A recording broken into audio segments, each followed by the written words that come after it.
Okay, so I'd like to welcome you to yet another training video, and in this training video we pick it up from where we left off.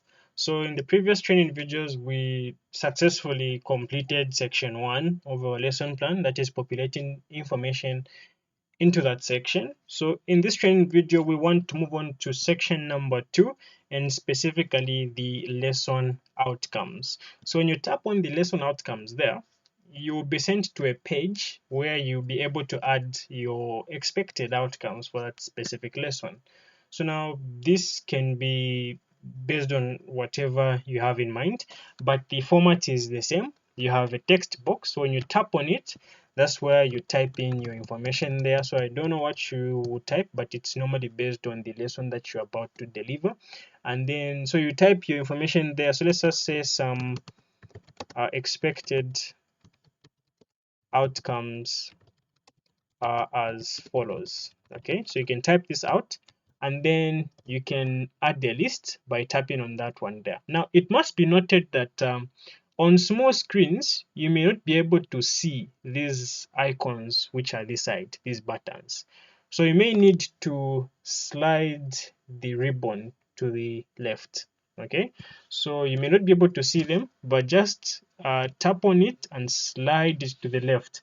Then whatever is hidden to the left will come into view, and you'll be able to see the numbered list. But alternatively, just in case you can't see the list button, when you start writing out your list, let's say 1, then you put a full stop and then you say a space, then you can now type in the first outcome that is expected there. But you'd normally want to put bullets like that. So you can also add bullets, you can add the numbered list, whatever suits your needs. So just keep in mind that to add the list, you have been provided with features already available that can allow you to add a list of numbered items or bulleted items. So you can say some objective here.